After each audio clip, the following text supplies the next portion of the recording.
Thank you all for being here. Grazie. No capisce italiano? No.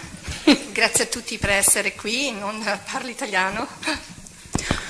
Today I'm talking to you about these vaccines that have been produced using aborted fetal material, and I call this Vaccines from Abortion, Letting Just a Little Evil In. Because as we go through this, you will see what happens, the consequences when we do that, when we let a little evil in, just like Adam and Eve did. Ok, oggi sono qui per parlare dei vaccini e l'aborto e lasciare introdurre un po' di male. E i vaccini, specialmente i vaccini non etici, non morali, fatti con le cellule fetali abortite.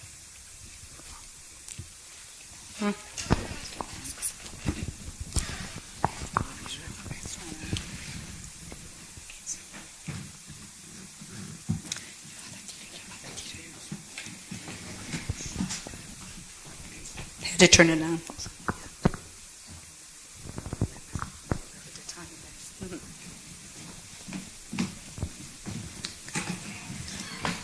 Okay.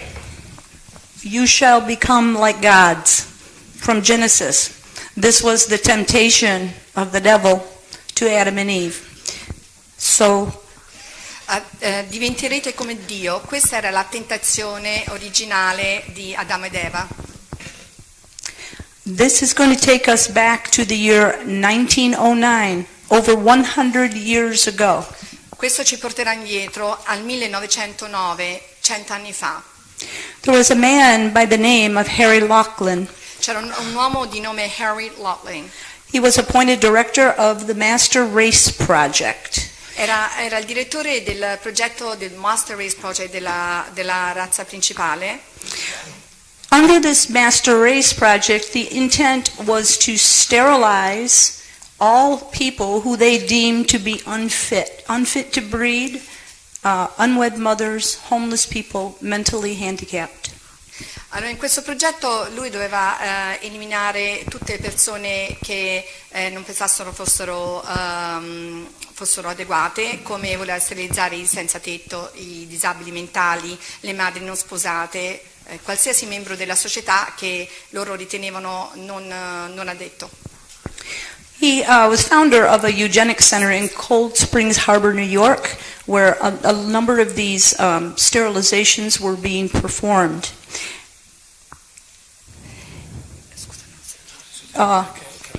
And his law that he had put in is trying to get involved in this Sterilization Act. Actually, in the United States, there was a Model Sterilization Act. Lui creò un modello di legislazione sulla sterilizzazione che poi fu preso da tutto il mondo. The model sterilization was actually used worldwide, and Adolf Hitler himself modeled his own sterilization and tortures of the Jews after his legislation, and for that he received an honorary doctorate at Heidelberg University. E questo modello fu anche preso in considerazione da Hitler, e lui si modellò proprio su questo modello creato da Harry, e lui ricevette anche degli onori per aver creato questo modello. The next person I'm going to introduce you to is someone named Foster Kennedy. La prossima persona che introdurremo sarà Foster Kennedy. He was so extreme in his laws of sterilization and trying to weed out the imperfect. He thought it was okay to kill imperfect babies up to 5 years of age to relieve the agony of the defective. Lui era così estremo nelle sue convinzioni che credeva nell'infanticidio di bambini imperfetti fino all'età di 5 anni, e il suo motto era allevi al difetto dell'agonia della vita. The next person is a woman by the name of Helen McMurtry, and she was elected in 1915 as Inspector of the Feeble-Minded. La prossima persona che è Helen McCarthy, e lei fu eletta nel 1915 come ispettore dei più deboli di mente. She persuaded the Canadian government that eugenics was the answer to preventing degenerate babies, and her idea was that we should segregate and sterilize. Lei persuase il governo canadese che l'eugenetica era la risposta alla prevenzione dei bambini imperfetti e malati, e il suo motto era segregate e sterilizzate. The next person here, in 1928, the Human Betterment Foundation was founded in Pasadena, California, in the United States, by Clarence Gamble of Procter & Gamble. Nel 1928 la fondazione Human Betterment fu creata in Pasadena, California, e il fondatore fu Clarence Gamble di Procter & Gamble. Over 7,600 women were sterilized under Più di 7.600 donne furono sterilizzate, forzate alla sterilizzazione, donne che non pensavano fossero ritenute idonee. These were women considered unfit to breed. Proprio le donne che lui pensava non fossero ritenute idonee a procreare. I should explain, with these women that were being sterilized, what they were doing is they were considered unfit if they were unwed mothers. Il loro criterio di sterilizzazione, il loro criterio che pensavano che non fossero ritenute idonee, per loro era, per esempio, se ci fosse una madre singola, per loro non era idonea a avere della prole. And back to this. Harry Laughlin was also a consultant to the Human Betterment Foundation that in the end donated billions of dollars to Planned Parenthood. Clarence Gamble, Harry Laughlin, donò miliardi a Planned Parenthood. Of course, we know who Margaret Sanger is. She is a notorious eugenicist and founder of Planned Parenthood. Sappiamo che Margaret Sanger è una nota eugenista e la fondatrice di Planned Parenthood. And she's famous for these words: the most merciful thing that a family does to one of its infant members is to kill it. E è molto famosa per queste parole: la cosa più misericordiosa che una famiglia può fare ad uno dei suoi figli più piccoli è ucciderli. So, what does this have to do with vaccines? Che cosa c'entra tutto questo con i vaccini? In early 1900s, there was a polio pandemic in Europe, North America, Australia, New Zealand. Over 27,000 cases of polio were reported just in the Boston and New York area, and so became what we call a race for the cure. Nel 1900 ci fu una pandemia del polio in Europa, Nord America, Australia e Nuova Zelanda, oltre 27.000 casi solo a Boston, e ci fu una gara alla cura.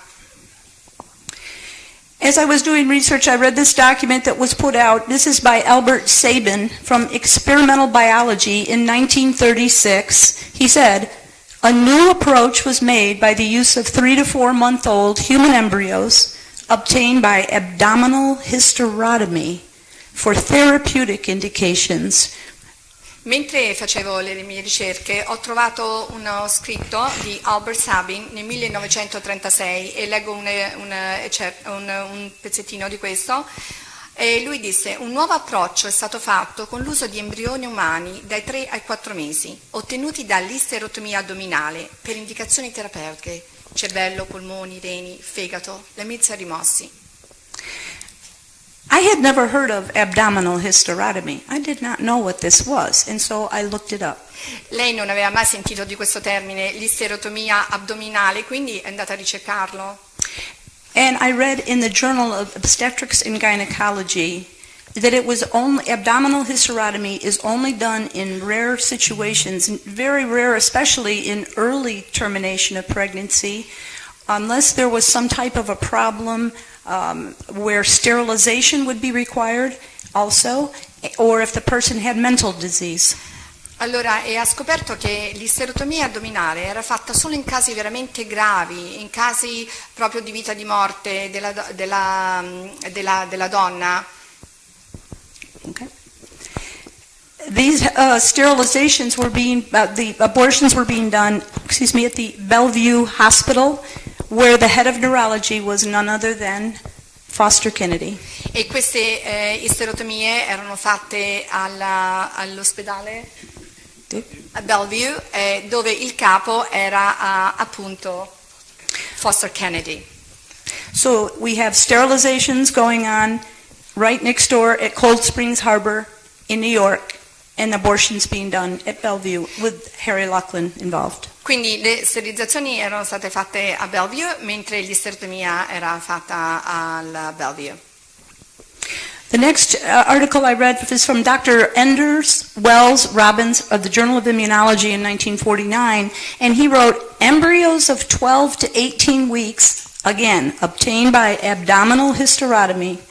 And he said rarely tissues were obtained from stillborn fetuses or from premature infants, and they were using the skin and connective and intestinal muscle and brain tissue.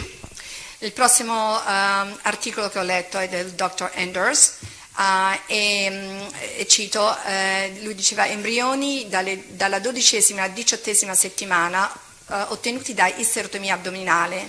Raramente i tessuti sono stati ottenuti da feti nati morti o da neonati prematuri. I tessuti erano cutanei, connettivi, intestinali, muscolari e cerebrali. The abortions there were being done at the Boston Lying-in Hospital, Women's Hospital, where the sterilizations were also performed. E gli aborti erano stati fatti all'ospedale di Boston. The next came from Drs. Thick, Duncan, Franklin, and Rhodes. This broke my heart. From the Canadian Journal of Science, 1952, human embryos of 2 to 5 months were obtained from the gynecological department of Toronto General Hospital. In many of the embryos, the heart was still beating at the time of receipt in the virus laboratory. Il prossimo articolo che ho trovato mi ha spezzato il cuore, era dal Dr. Thick. Embrioni umani dai 2 ai 5 mesi sono stati ottenuti dal reparto ginecologico dell'ospedale generale di Toronto.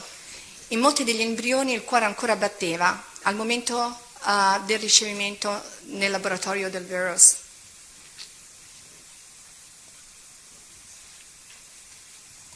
Toronto General Hospital, yes, where Helen McMurtry did her internship.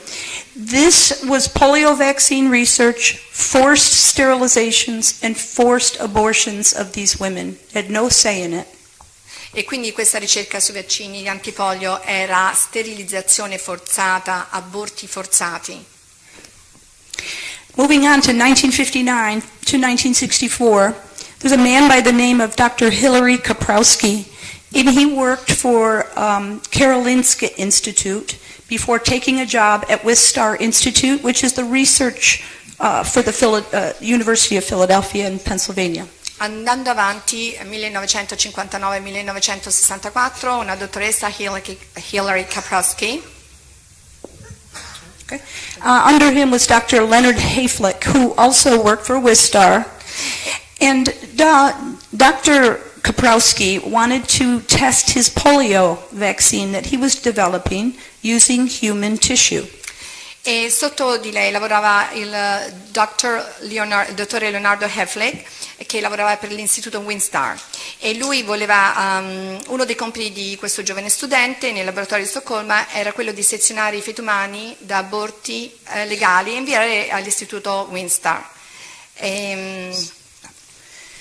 So Dr. Hayflick obliged him by creating what was known as WISH, a cell line called WISH. It stands for S.E.R Institute, Susan Hayflick.